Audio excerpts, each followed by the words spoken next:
Olá, turma! E aí, como vocês estão? Prontos para mais uma videoaula? Desta vez, eu vou postar aqui para vocês uma videoaula sobre figuras de linguagem. Mas antes, eu vou fazer aqui uma pequena reflexão, certo? Vamos fazer uma reflexão sobre o que seria recursos estilísticos.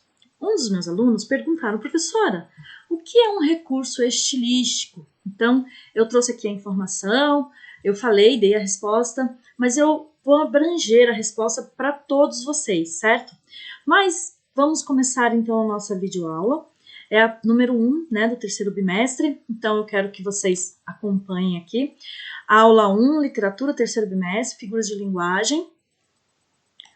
Então, um recadinho para vocês, isso tudo logo vai passar, logo estaremos todos juntos, se Deus quiser. Então, a apostila ainda do segundo bimestre é o conteúdo do terceiro bimestre? Sim, tá certo? Então, eu quero repassar tudo com vocês. A professora não vai dar conta de fazer a apostila do terceiro bimestre? Sim, nós vamos. E nós vamos realizar todas as atividades, tá certo? Figuras de linguagem. Então, apostila literatura, página 19 a 27. E daí eu trouxe para vocês o termo sobre o que é denotativo e conotativo. Por mais que eu já tenha explicado, tá?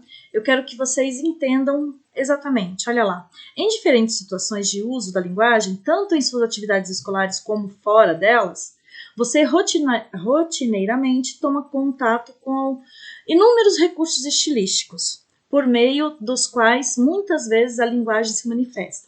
De forma denotativa, literal, da forma como nós encontramos nos dicionários, e a forma conotativa, quando nós dizemos algo de uma forma diferente, certo? Então, cada forma diferente dessa, de se expressar, digamos assim, de dizer algo, ela tem uma classificação, certo?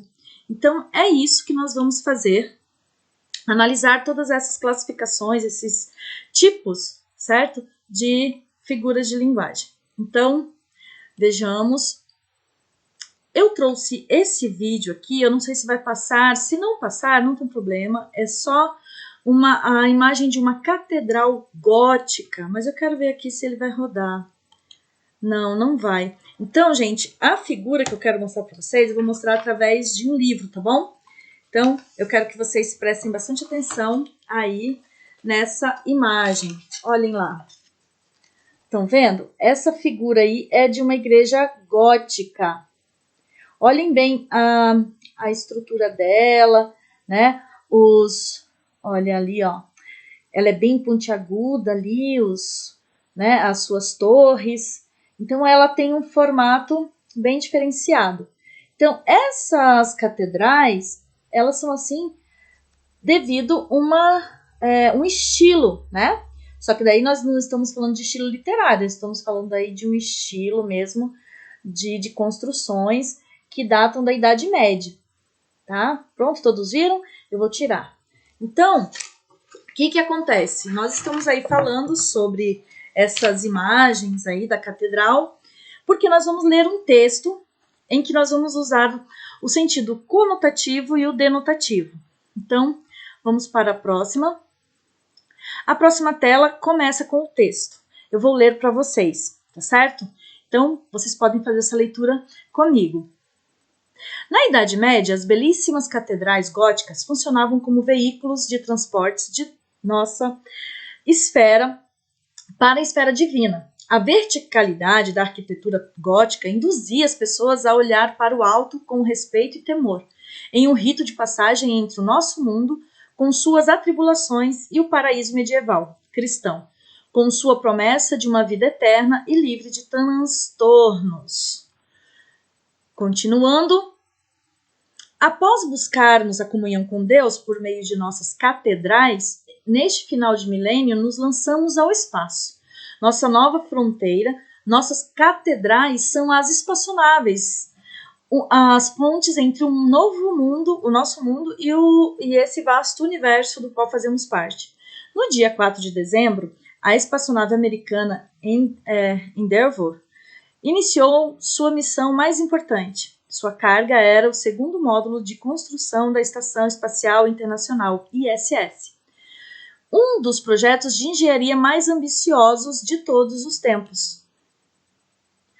Essa catedral flutuante está sendo construída por 16 países e terá um custo total em torno de 60 bilhões de dólares. Tá? Então, estamos aqui falando fazendo uma... Veja, fala-se da catedral, né, da igreja em si, formada, construída, ali nos meados da Idade Média, e depois vem com essa, digamos assim, essa informação bem futurista, que aliás, é real, né, é atual, mas também, né, bem futurista para a época, se eu for colocar aí um contraponto. Então, o que acontece? Ele utiliza, né, a palavra catedral para mostrar as igrejas da Idade Média e também utiliza a palavra catedral para se referir a quem? A ISS, a espaçonave americana, correto? Então, visto isso, voltemos lá no vídeo. Então, eu tenho aqui 2 trechos que eu tirei desse texto. Olha lá, vamos comparar. Nestas passagens do texto, o emprego das palavras destacadas, catedrais. Na Idade Média, as belíssimas catedrais góticas funcionavam como veículos de transportes de nossa esfera para a esfera divina. Essa catedral flutuante está sendo construída por 16 países e terá um custo total em torno de 60 bilhões de dólares. Vocês percebem que no trecho 1, a palavra destacada ela apresenta-se em seu sentido usual, tá? Comum, de dicionário. O contexto da passagem que ela ocorre permite entender que catedral, como construção religiosa, caracterizada por suas dimensões grandiosas e por sua arquitetura complexa e impressionante. Então, nós dizemos, por isso, que essa palavra está empregada em seu sentido denotativo ou literal. Já no trecho 2, a palavra catedral ela é interpretada de outra forma. As relações que essa palavra estabelece com os demais elementos textuais deixam claro que ela não se refere a um tipo de igreja, e sim a um maravilhoso equipamento tecnológico que possibilitará à humanidade ampliar seu contato com o universo. Dizemos, por isso, que neste caso aí a palavra catedral tem sentido conotativo ou figurado, correto? As diferentes possibilidades aí de emprego conotativo das palavras constituem um amplo conjunto de recursos expressivos, de expressão, a que damos o nome geral de figuras de linguagem, que nós temos sobre conhecimento dos recursos de linguagem. Por que ter esse conhecimento? Veja, qual é a finalidade? A finalidade em si, ou seja, não se trata de conhecer as figuras apenas para saber classificar as palavras, né? Dar nome a esses recursos estilísticos. O importante de tudo é identificar os mecanismos linguísticos que dão origem às figuras, compreender como e que intenção elas são empregadas no texto e perceber os efeitos de sentido entre elas, né? Que entre elas se produz. Também esse conhecimento, sem dúvida, né, nos ajuda a entender e a interpretar melhor os textos, sejam eles jornalísticos, literários, publicitários, humorísticos. Nós vamos ver aí alguns exemplos disso, tá certo? Então, além de um domínio muito amplo dos recursos da linguagem figurada, tá, essa forma de se expressar através de figuras de linguagem, ela nos ajuda a expressar de forma diferente e pessoal o que pensamos e o que sentimos, sem necessariamente estarmos falando de forma muito pontual, né? Muito literal, digamos assim. Então, a partir de agora, eu vou ver com vocês figuras de linguagem. Não são todas as figuras de linguagem, tá? Então, o que é figuras de linguagem? As figuras de linguagem consistem em fugas discursivas da língua, uma vez que nem sempre uma ideia pode ou precisa ser comunicada literalmente. Para que todas as possibilidades sejam alcançadas, as figuras de linguagem abrangem diferentes modalidades. E nós vamos ver agora uma tabela que mostra para vocês que as figuras de linguagem elas se dividem em figuras de som, figuras de palavra, figuras de sintaxe e figuras de pensamento. Figuras de som, eu tenho onomatopeia, que são relacionadas ao som, tá? Digamos assim, a identificação da concordância dos diversos sons, a reprodução de sons, digamos assim, de seres inanimados ou de animais. Então eu tenho aí, olha, onomatopeia, literação, assonância e paronomásia. De palavra, eu tenho metonímia, comparação, metáfora, catacrese, sinestesia. Eu tenho otonomásia, comparação, figuras de linguagem, de sintaxe. Aqui de palavra, gente, é mesmo assim o uso de palavras para, digamos assim, substituir situações, sentidos, para fazer comparações entre objetos inanimados e situações, né, e situações concretas ou abstratas. De sintaxe é quando você trabalha na estrutura ou da frase ou da palavra. Então, eu tenho aí, ó, de sintaxe, elipse, anacoluto, anáfora, hipérbato, polissíndeto, assíndeto, pleonasmo, elipse, zeugma. De pensamento, eu tenho hipérbole, eu tenho eufemismo, eu tenho prosopopeia, antítese, gradação, apóstrofe, ironia e paradoxo. Nós vamos ver de forma bem, nesse primeiro momento, a gente vai ver de forma, digamos assim, uma figura de linguagem de cada uma dessas classificações, tá certo? Nós vamos vendo isso no decorrer do ano, né? Até o final do ano, o ano que vem, a gente vai identificando essas figuras, tá? De linguagem conforme o nosso conhecimento sintático, léxico for, né? Gradativamente aumentando, tá certo? Então, vamos lá.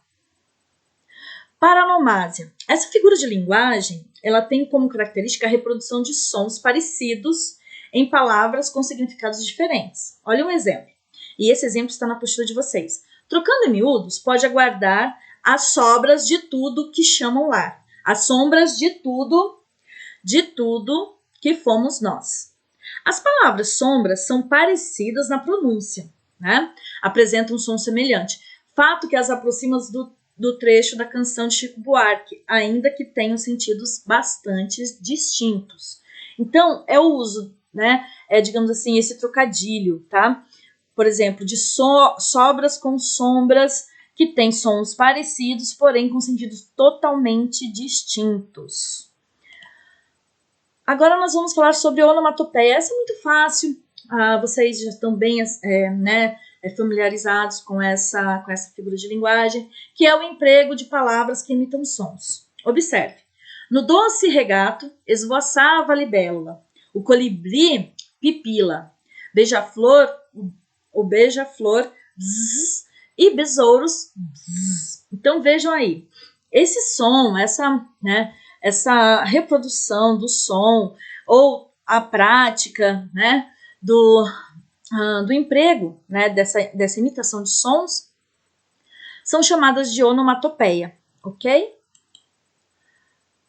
Hipérbole. Então, a hipérbole ela consiste no exagero proposital visando criar um efeito de sentido no texto, ou seja, um efeito de impacto. Olha só, né?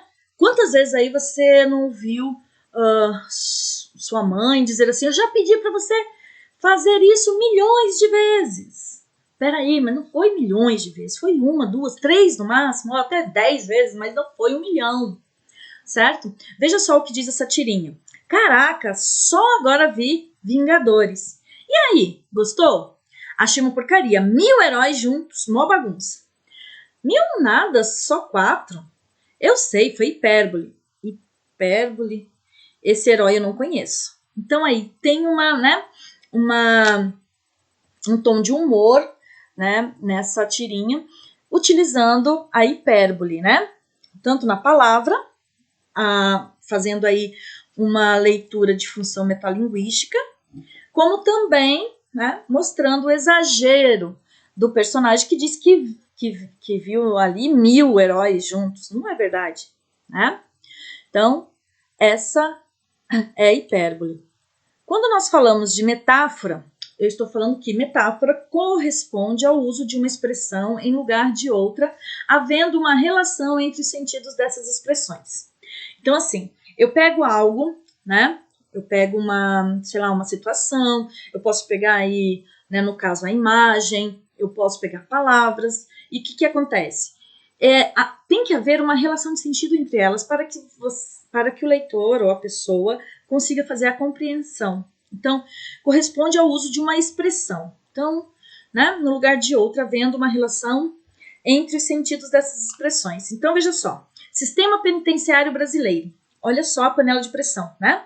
O que ele está querendo dizer com essa imagem?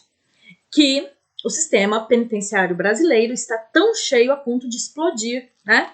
Então, isso demonstra que é uma metáfora. Eu utilizo uma panela de pressão para mostrar a situação das penitenciárias brasileiras, que estão muito cheias, né? Que a qualquer hora pode explodir aí uma situação irreversível, né? Muito perigosa, tá certo? Então, metáfora é isso, tá, gente? É eu pegar fazer relações de sentido entre situações, entre imagens, tá? E no texto também isso ocorre, tá certo? Então, metáfora, ela é sem dúvida um recurso fundamental na linguagem poética, turma.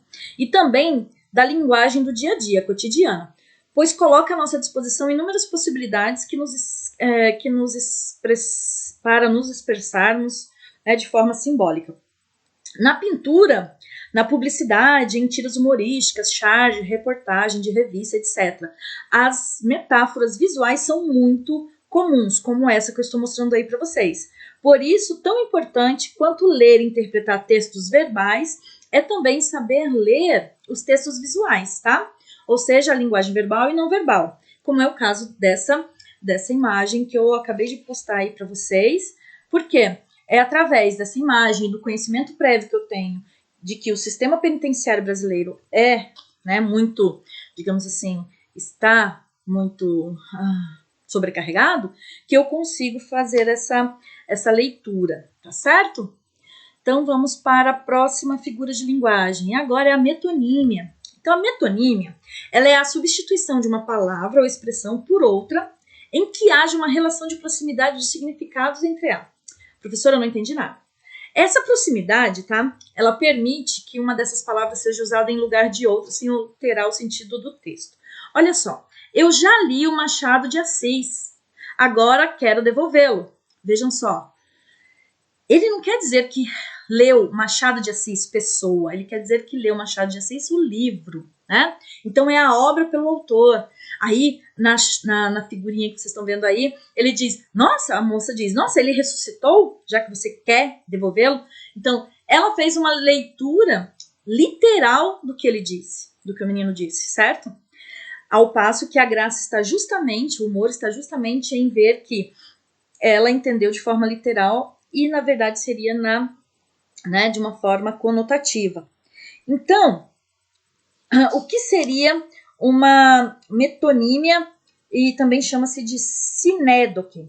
Então, olha só, quando eu falo assim, olha, eu li Machado de Assis, eu não estou querendo dizer que eu li o escritor, eu estou dizendo que eu li a obra desse escritor. Então, eu falo a obra pelo autor, tá certo? Eu tenho outros exemplos de metonímia. Por exemplo, eu chego para vocês e falo assim, olha, o estádio vaiava insistentemente o juiz da partida. Peraí, não foi o estádio, foi todos que estavam no estádio. Então, olha, é o todo, pelo conteúdo. Aí eu falo, olha só, a troca é possível porque no estádio contém os torcedores, tá certo? Então, por isso que o todo, falando pelo, no caso, como se fossem os jogadores. Na torre da pequena igreja do vilarejo, o bronze soava magnificamente. Neste caso aí, o bronze substitui o quê? O sino. já que o sino ele é feito de bronze, tá? O rapaz pediu-nos água, estava com tanta sede que bebeu 4 copos. Ele não bebeu o copo, ele bebeu a água que estava no copo. Então, o copo substitui a água dos copos, e essa troca foi possível porque o copo contém água, tá certo, turma? Então, vocês devem perceber o seguinte, que a troca entre esses elementos visuais aí, e também, visuais não, textuais, né? Eles apresentam uma contiguidade de sentidos, ou seja, ele tem aí sentidos, tá? Que constituem uma figura de linguagem justamente por essa proximidade, né? De significados entre elas, tá certo? A obra, o autor, o todo, né? O um pelo todo e assim por diante, tá certo? Então, vamos para a próxima. Sinestesia. A sinestesia, ela consiste na mistura de impressões, tá? Que se tem impressões sensoriais. O que seria impressões sensoriais? É quando você cita ou lê em um texto, como é o caso aqui, olha, ouvir a temperatura do mar. Veja, você não ouve, você sente. Então, eu estou usando aí duas impressões sensoriais, a audição, né, e o tato. Então, quando eu tenho textos em que traz essa ideia, né, do uso das impressões sensoriais, eu tenho, neste caso aí, sinestesia, tá certo? Então, na apostila de vocês, isso está representado por um texto bem simples, que eu gostaria de ler para vocês. Olha só. Há plangentes violões, dormentes, mornos. Soluços ao luar, choros ao vento. Tristes perfis, os mais vagos contornos. Bocas murmurejantes de lamento. Tá vendo ali, ó, no primeiro verso dessa estrofe, a gente percebe a aproximação de elementos pertencentes a 2 sentidos. Quais? O de sonoridade, evocada pelos violões plangentes, atribuída à impressão sensorial da audição, e a sensação do tato, expressa pelo adjetivo morno, tá? Então, neste caso, vocês percebem nos 2 casos, tanto esse da figura que está aí para vocês, quanto da apostila de vocês, que consiste na mistura justamente desses sentidos sensoriais, né? Todos os sentidos sensoriais, desde que ele seja colocado de forma como está posto neste vídeo. Antítese. Antítese é uma figura de linguagem que consiste na aproximação de palavras com sentido contrário. Dia, noite, sol, lua. Vejam só, neste caso eu trouxe uma antítese, tanto na imagem quanto no texto. Nasce o sol e não dura mais que um dia. Depois da luz se segue a noite escura. Em tristes sombras morre a formosura, em contínuas tristezas a alegria. Então você percebe que há aí, né, uma oposição de sentidos, tanto quando eu falo, né, de, olha lá, de sol e lua, tá? Também há quando eu falo de luz e escura, de dia e noite, tristeza e alegria, luz e sombra.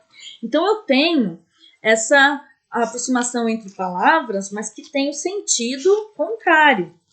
Dessa forma, eu tenho, né, a figura de linguagem antítese. Gente, lembrando que todas essas figuras de linguagem são recursos estilísticos que nós podemos usar. Tá certo? Agora nós vamos falar sobre paradoxo. Paradoxo é o uso de palavras que estabelecem uma contradição entre si. Só que é diferente da antítese. Por quê? Vejam só. No meio do impossível do signo, o rio passa. Ó, se ele passa, ele está em movimento. Aí diz parado, paradoxal. Então, ó, no caso desses 2 versos, é possível notar que 2 ideias estabelecem entre si uma incongruência. O que é isso?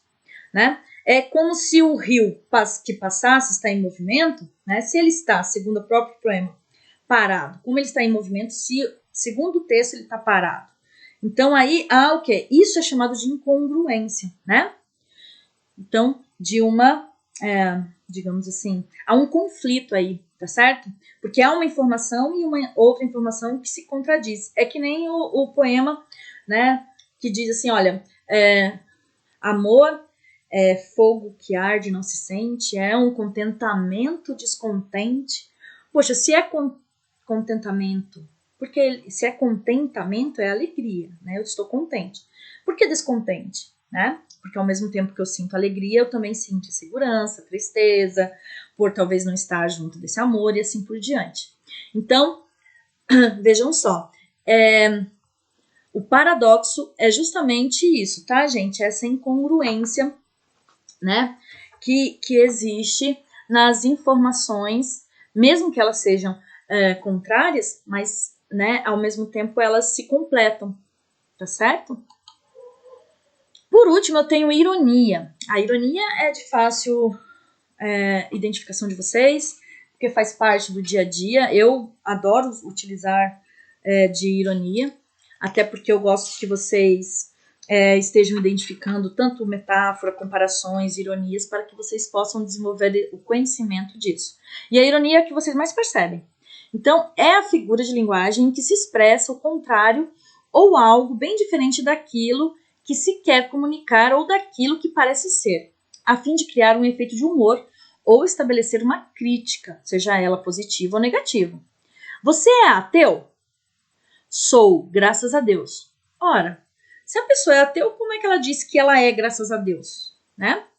Ou seja, é por Deus que ele é ateu. Não pode. Então aí há uma ironia nessa imagem aqui, que mostra justamente o contrário, né? Ou algo bem diferente daquilo que se quer comunicar. Se ele é ateu, ele não pode, né, dar graças a Deus. Tá certo, turma? Então, olha, vejam, essas são as figuras de linguagens abordadas nesse primeiro momento. Mas como vocês viram, nós temos outras que nós vamos identificando no decorrer das nossas aulas. Então, eu quero deixar aqui o meu abraço carinhoso a vocês. Eu vou estar postando mais um vídeo sobre produção de texto, correto? E também sobre derivação, tanto prefixal como sufixal, para que vocês possam dar continuidade às realizações de tarefas que eu colocarei para vocês na produção acadêmica, tá certo? Fica aqui o meu carinho, um beijo, tá? E até a próxima aula.